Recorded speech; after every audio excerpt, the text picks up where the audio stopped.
you know, God sends us on wonderful adventures. You know, we never know where we are or why we are there. It's because it's never for the reasons we think. You got that? Let's try it again. You are never where you are for the reasons you think. You know, you think you came to church this morning just because blah, blah, blah. But every time you enter in a divine encounter with divinity, every time you bring your spirit and your soul to a sacred space, you change. There is a transformation that takes place in you. And last night, we had the wonderful opportunity to get invited by the Spooners to the 35th anniversary celebration of Q105 that they've been, you know, 1973. And of course, we've been all through the changes. If you've lived in Tampa, Q105 was the station, and, you know, it was Cleveland Wheeler and Scott Shannon, and of course, Mason Dixon is still there, and then they turned to country. Now, I don't really have a real big issue with country, but it's, you know, right in my bear, she left me, and, you know, it's just, but they've changed it. You know what I mean? Isn't it, Jessica Simpson went to country. And so it's getting, you know, like a little bit easier for me. And so, I mean, not everybody likes all music. Some of us do and some of us don't, right? I mean, it's just the way it is. And I received an email, just FYI to you all, that Shante Ista is no longer affiliated with WMNF's Native American radio show. I had sent an email to Pepito. He and Candace, actually, it's Shante Ista, a.k.a. Candace, who was a photographer and longtime employee of the Tampa Tribune, and you all know they are seriously downsizing, and this is what's happening. Economically, things can never stay the same. And we pray every week, because this is our job, about handling the energy and us being able to roll with the flow. We're on a planet. Our energies have to be blended with what's going on so that we can add positive energy and thoughts. You know, we all know this. This is a basic metaphysical principle. I mean, it's not a big secret. Everybody knows about it if they want to pay attention to it. And so she has moved on to something even more wonderful. And that's what I told her when she first emailed and said, everybody pray. You know, we all have to re-interview. We have to learn every aspect of the job. I've been here for 20 years, and, you know, and it was just something that was comfortable. I mean, you've been in a place for 20 years, you know, you don't want to leave it. You know your bosses, you know your job, you know you get paid on time, all those wonderful things. But when the time comes that God has another assignment, you've got to let it go, and not with claw marks all over the walls. You know, no, I don't want to go. I'm happy. You know, and you don't even see the opportunities that are ahead for you. You know, you've got this tunnel vision. You've got to think outside the box.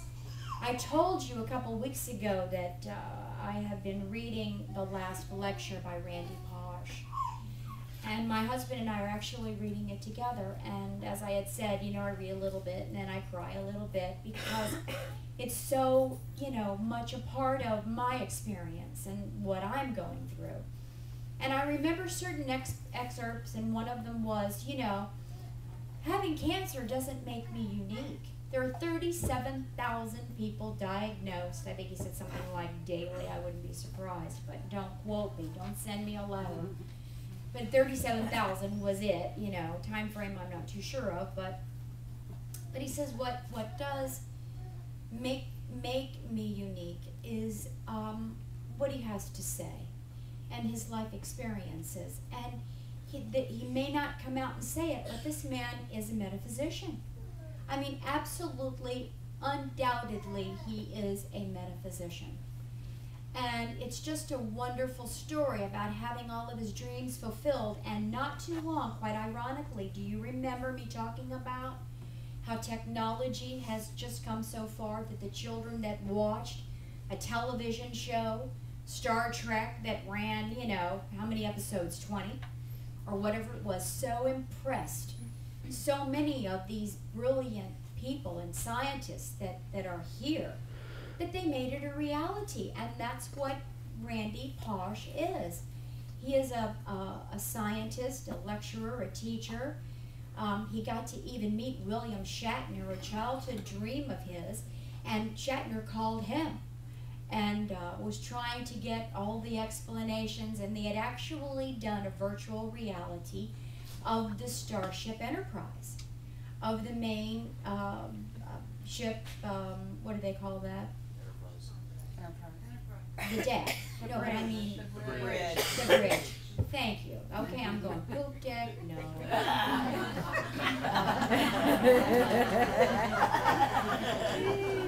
The cockpit. You know, one of those things. So, thank you for your assistance this morning, because believe me, I need many brains.